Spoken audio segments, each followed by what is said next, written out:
Viele Deutsche verlassen die Schweiz mittlerweile wieder. Sie berichten, dass sie die soziale Isolation in der Alpenrepublik nicht mehr ertragen. Der Traum vom Schweizer Leben mit niedrigen Steuern, Sicherheit und Wohlstand ist geplatzt. Warum das so ist, ob das auch dich betrifft, wenn du in die Schweiz auswandern willst und wie du Enttäuschung vorbeugen kannst, mit diesen interessanten Fragen wollen wir uns einmal in diesem Video näher auseinandersetzen. Noch ein kurzer Hinweis in eigener Sache: Wenn auch du dich mit dem Gedanken trägst, in die Schweiz auszuwandern, dann möchte ich dir wärmstens unser Seminar Auswandern in die Schweiz empfehlen, das wir regelmäßig in Zürich veranstalten. Dort werde ich gemeinsam mit Schweizer Anwaltskollegen dir alle rechtlichen und steuerlichen Fragen rund um den Wegzug in die Schweiz erklären. Was du in Deutschland zu beachten hast, zum Beispiel das Thema Wegzugsteuer, das deutsch-schweizerische Doppelbesteuerungsabkommen, die überdachende Besteuerung, aber natürlich auch alle steuerlichen Fragen, die in der Schweiz relevant sind. Welcher Kanton ist der beste? Welche Firma gründet man am besten? Was sind die Steuerfallen, die es zu bedenken gibt? Neben diesen steuerlichen Fragen geht es dann auch um Dinge wie zum Beispiel den richtigen Schweizer Aufenthaltstitel. Wie bekommt man den Schweizer Pass? Was hat es mit Schweizer Immobilien auf sich? Also, wenn du ein Unternehmer, Freiberufler oder Investor bist, der in die Schweiz umziehen will, dann ist das genau das richtige Seminar für dich. 2 intensive Tage in Zürich. Wir veranstalten das regelmäßig, Termine auf unserer Webseite. Das Ganze kannst du auch in Kombination buchen mit unserem Schweizer Taschenmesser für deinen Plan B. Da geht es dann auch um allgemeine Plan B-Themen, wie zum Beispiel Geopolitik, zweite Staatsbürgerschaften, Bankkonten im Ausland, Stiftungen, Edelmetalle, Krypto. Mit dabei ist neben Daniel Taborek und mir auch der Generalaußerdiensten Erich Wartlange, Sicherheitsberater von Angela Merkel, bekannt aus vielen YouTube-Videos und Büchern, die er veröffentlicht hat, und jemand, der die geopolitische Situation sehr gut beurteilen kann und uns dann auch zum Thema Wehrpflicht hinter verschlossenen Türen Rede und Antwort steht. Alle Infos auf unserer Webseite. Ich würde mich freuen, dich dort begrüßen zu können. Link in der Beschreibung zu diesem Video. Nun aber zurück zu unserem eigentlichen Thema. Im Tagesanzeiger, einer wichtigen Schweizer Zeitung, erschien vor kurzem ein sehr interessanter Artikel, genauer genommen ein Interview, das ich dir jetzt einmal zeigen möchte. Deutsche verlassen die Schweiz. Viele berichten, dass sie die soziale Isolation nicht mehr ertragen haben. Hier spricht der Tagesanzeiger mit dem Wirtschaftspädagogen Rüdiger Voss, ehemals ein Deutscher, der auch in die Schweiz umgezogen ist. Mittlerweile ist er auch Deutscher und erklärt ebenfalls, warum viele deutsche Rückkehrer in Deutschland dann den sogenannten Deutschland-Blues erleben, also dort im Grunde genommen auch nicht mehr wirklich glücklich sind. Das Ganze basiert auf einem sehr interessanten Artikel, den Professor Rüdiger Voss auf LinkedIn publiziert hat. Auch diesen möchte ich dir kurz zeigen. So, das ist der Artikel. Dieser Artikel hier ist dann viral gegangen. Er hat diesen auch auf X gepostet. Da gab es extrem viele Kommentare. Ich finde beide Artikel extrem hilfreich. Ich werde beide Artikel hier teilen in der Beschreibung dieses Videos. Ich werde versuchen, Dr. Rüdiger Voss auch einmal zu interviewen. Das werden wir dann natürlich auf diesem Kanal veröffentlichen. Denn hier hat ein Akademiker sich mit einer Frage befasst, die ja doch relativ selten beleuchtet wird, auch in den Medien, und die natürlich bei uns voll ins Thema reinpasst. Zunächst scheint es ja auch etwas kontrovers zu sein, denn die Schweiz ist ja doch das beliebteste Auswanderungsland der Deutschen. Jedes Jahr ziehen über 20.000 Deutsche in die Schweiz. Und das darf einen natürlich auch nicht verwundern. Die Schweiz funktioniert, sie ist sicher. Man kann das Doppelte verdienen, man zahlt 1/3 der Steuern, wobei diese Aussage auch mit Vorsicht zu genießen ist. Die Züge sind pünktlich. In der Schweiz ist man von Qualitätsarbeit überzeugt. Im Grunde genommen, viele Deutsche sehen die Schweiz als das bessere Deutschland. Ich habe selbst einige Jahre lang in der Schweiz gelebt, bevor ich dann weiter nach London in UK gezogen bin. Meine Zeit, muss ich sagen, in der Schweiz war sehr positiv. Ich komme natürlich auch aus der Grenzregion. Das heißt, die Schweizer Mentalität, der Schweizer Dialekt war mir schon immer vertraut. Ich habe das schon immer verstanden. Da gab es für mich keinen großen Unterschied. Aber ich war doch überrascht von diesem Interview mit Professor Dr. Voss im Tagesanzeiger. Denn viele der dort genannten Details, warum Deutsche wieder zurückkehren nach Deutschland, nachdem sie in der Schweiz gelebt haben, waren mir so, ehrlich gesagt, auch nicht bewusst. Aus unserem Mandantenkreis, muss ich sagen, gibt es relativ wenige, die nach Deutschland zurückkehren. Ja, also Mandanten, die in die Schweiz umziehen, nutzen die Schweiz vielfach als Sprungbrett. So habe ich es ja auch gemacht. Mein Kollege Daniel Taborek hat es genauso gemacht. Aber dass man dann nach Deutschland zurückkehrt, das erlebe ich eigentlich selten, beziehungsweise ich habe es eigentlich noch nie erlebt. Und wir machen das Ganze jetzt ja auch seit 20 Jahren. Aber da muss man natürlich sagen, dass unsere Mandanten meistens keine Angestellten sind. Und der Artikel spricht hier meistens von Angestellten, sondern unsere Mandanten sind ja Unternehmer, Freiberufler, Investoren, Rentner. Und diese ziehen dann vielleicht in ein anderes Land. Aber dass sie nach Deutschland ziehen, das habe ich bisher nicht erlebt. Aber dennoch natürlich sehr interessant, was dieser Artikel hier an Gründen aufführt. Und was sind nun genau die Gründe, über die Professor Dr. Voss in seinem LinkedIn-Artikel geschrieben hat und wozu ihn dann auch der Tagesanzeiger interviewt hat?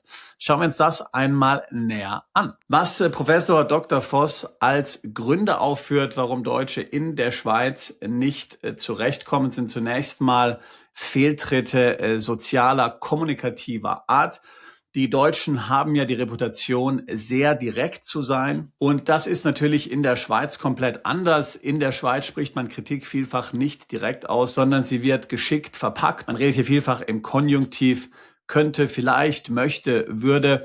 Das ist natürlich in Deutschland etwas ganz anderes. Dieser spezifische Punkt ist übrigens nicht nur in der Schweiz ein Thema, auch in den angelsächsischen Ländern, also zum Beispiel UK, zum Beispiel Irland, zum Beispiel USA, ist das auch etwas, wo viele Deutsche ins Fettnäpfchen treten. Die Deutschen werden als polterhaft erlebt, sie werden als Bullen im Porzellanladen erlebt, man nimmt sie als unhöflich wahr. Ein weiteres Problem für viele Deutsche, die in der Schweiz sind, zumindest wenn man Online-Forum glauben kann, ist eben das vorhin schon angesprochene Problem der Isolation. Man empfindet die Schweizer als verschlossen, man kreidet mangelnde Diskretion und Akzeptanz an.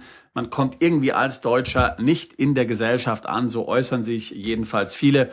Wie gesagt, ich hatte persönlich nicht dieses Problem. Ich habe auch die Schweizer nicht als verschlossen empfunden. Aber ich kann mir schon vorstellen, was damit gemeint ist. Man muss natürlich auch sehen, dass viele Schweizer, und das spricht Herr Professor Voss ebenfalls in diesem Interview an, man muss feststellen, dass viele Schweizer natürlich auch Skepsis haben gegenüber den Deutschen. Die Deutschen, sie sind ja so der große Bruder und sie sind ja mit den Schweizern oft nicht zimperlich umgegangen. Die Deutschen werden als Besserwisser wahrgenommen, als Leute, die die Schweiz herumkommandieren wollen. Die Schweiz wird ja auch immer wieder mit Füßen getreten, hier auch seitens der deutschen Politik. Sie wird als Steuerparadies verunglimpft. Da wird immer eine Drohkulisse aufgebaut. Wenn ihr jetzt nicht mitmacht, wenn ihr euer Bankgeheimnis nicht abschafft, dann gibt es Sanktionen. Und das sind natürlich alles Dinge, die auch in der Schweiz den Menschen sauer aufstoßen in Bezug auf die Deutschen. Selbstverständlich gibt es in der Schweiz Angst vor Überfremdung. Dadurch, dass ja die Deutschen die größte Einwanderungsgruppe sind, entleert sich dann vielfach auch die Wut gegenüber den Deutschen, wenn die Stimmung mal wieder hochkocht. Ich würde sagen, im geschäftlichen Alltag, im beruflichen Alltag sind die Deutschen in der Schweiz schon ziemlich gut anerkannt. Also vieles von dem, was man online so liest, wird man vielleicht auch in der Realität nicht so finden. Wenn man mal von diesen kulturellen Umständen und von den sozialen Schwierigkeiten absieht, sind es natürlich auch wirtschaftliche und finanzielle Details, die für viele Deutsche in der Schweiz ungewohnt sind, vor allen Dingen dann, wenn man eben Angestellter ist. Wir haben es in den letzten Monaten erlebt, dass auch in der Schweiz ziemlich viele Stellen gerade wegfallen. Ein wichtiger Grund ist zum Beispiel die Integration der Credit Suisse in die UBS. Da sind sehr viele Stellen gestrichen worden. Und wenn man dann einmal arbeitslos ist in der Schweiz, gerade als EU-Bürger, dann muss man schon sehr auf Zack sein. Ja, da muss man schon nachweisen, dass man sich einen Job sucht. Da muss man mindestens 8 Bewerbungen dann pro Monat schreiben. Da hat man also im Grunde genommen keine Zeit, sich hier faul auszuruhen und nichts zu tun und erstmal zu entspannen. Ansonsten wird die Arbeitslosenhilfe dort ganz schnell gekürzt. Wie gesagt, die meisten unserer Mandanten sind jetzt eher keine Angestellten. Das heißt, diese Frage ergibt sich dort nicht. Aber bei anderen Auswanderern in die Schweiz, die dort als Angestellte arbeiten, ist das natürlich dann schon ein Schock. Denn der deutsche Staat ist ja ein Staat, der sehr fürsorglich ist und sich nach Auffassung der Bürger zumindest um die Bedürftigen kümmert. Es ist natürlich in der Schweiz ebenfalls sehr einfach, Mitarbeiter zu entlassen, fast schon amerikanisch. Es gibt dort eine gewisse Hire-and-Fire-Mentalität. Auch das natürlich für viele Deutsche extrem ungewohnt. verstörend, belastend vielleicht sogar. Da wird dann schon das Weltbild erschüttert, wenn man einfach so den Job verliert, obwohl man sich eigentlich hat gar nichts zu Schulden kommen lassen, weil halt einfach die Strategie des Unternehmens zum Beispiel sich geändert hat. Herr Professor Vogt spricht in dem Interview etwas sehr Interessantes an und das ist eben die Unfähigkeit vieler Deutschen, hier der Zeichen der Zeit wirklich zu verstehen. Wenn es eine Krise im Unternehmen gibt, weil in der Schweiz eben nicht sehr direkt kommuniziert wird, macht der Vorgesetzte vielleicht sehr verhalten eine Empfehlung. So sagt er zum Beispiel vielleicht, naja, in dem und dem Ort sind ja möglicherweise sehr viele Jobs momentan verfügbar. Der Deutsche interpretiert das dann aber nicht sozusagen als einen ganz klaren Hinweis, als einen Wink mit dem Zaunpfahl, sich nach einem neuen Job umzuschauen, beziehungsweise ein Indiz, dass es vielleicht im aktuellen Unternehmen nicht gut geht, während Schweizer natürlich das dann schon verstehen können und sich schon mal auf die Suche nach einem neuen Job machen, während der Deutsche dann, wenn er wirklich den Job verliert, komplett vor den Kopf gestoßen ist. Fand ich ein sehr interessantes Beispiel und wie gesagt, es erinnert mich stark an England, wo die Kommunikation eigentlich genauso ist. Und wenn man schon beim Finanziellen ist, dann muss man natürlich auch sagen, dass es in der Schweiz keine bezahlte Kinderbetreuung gibt. Das muss jeder selbst bezahlen. Das kostet schon mal schnell ein paar tausend Franken im Monat bei nur einem Kind.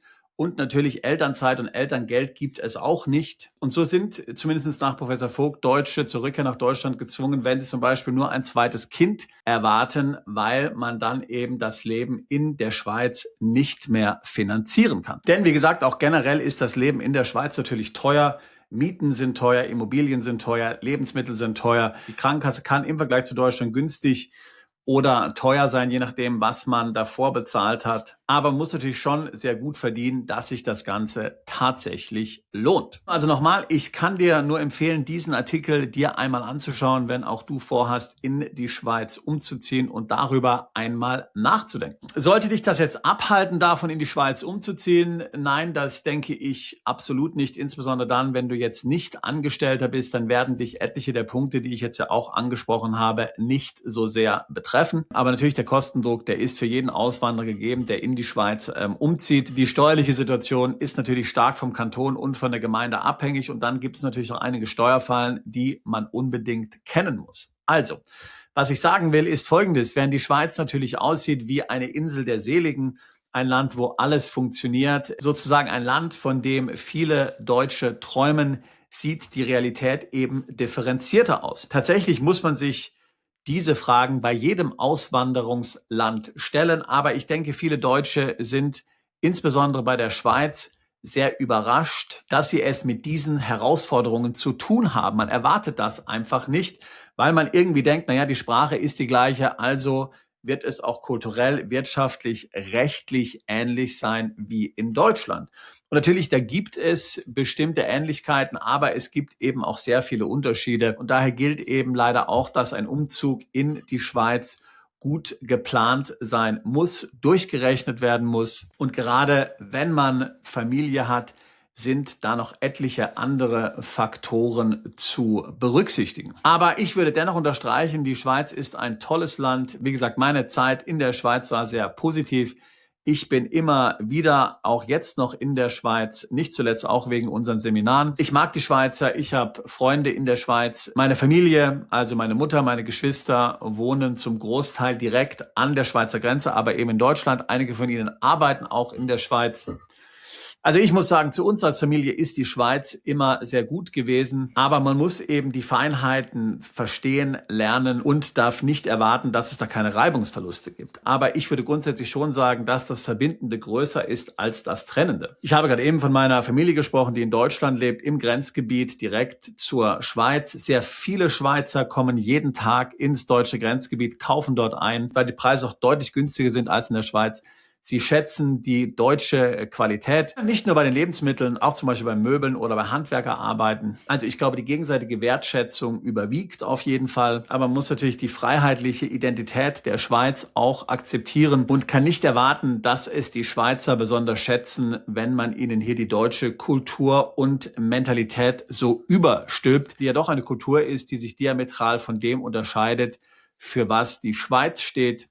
Deutschland ist ein typischer Obrigkeitsstaat, geprägt durch die Preußen, geprägt durch die Nazis und was danach gekommen ist. Wie ich ja schon in verschiedenen Videos auf diesem Kanal gezeigt habe, haben es die Deutschen nie geschafft, das wirklich abzuschütteln und hier wirklich einen freiheitlichen Staat zu etablieren. Und da ist die Schweiz natürlich komplett anders. Und natürlich gibt es bei den Schweizern Widerstände, wenn das die Deutschen so nicht anerkennen. Insbesondere die Deutschen, die dann in der Schweiz sich ein neues Zuhause machen.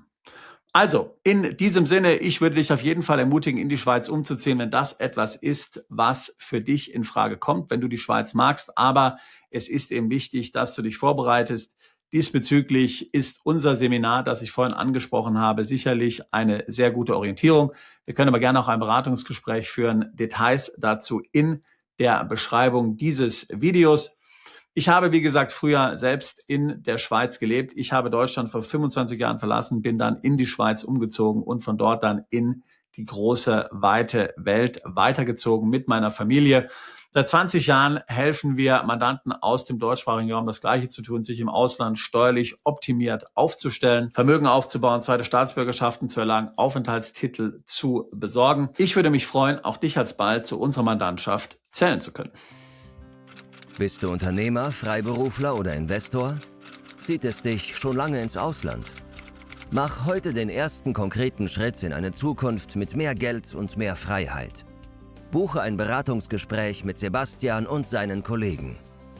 Unsere Kanzlei unterstützt Mandanten wie dich dabei, deine Steuerlast legal zu reduzieren, Vermögen aufzubauen und zu schützen und deine persönliche Freiheit zu maximieren. Profitiere jetzt von unserem Fachwissen und unserem Netzwerk. Gehe zu mandatierung.com und werde Mandant unserer Kanzlei.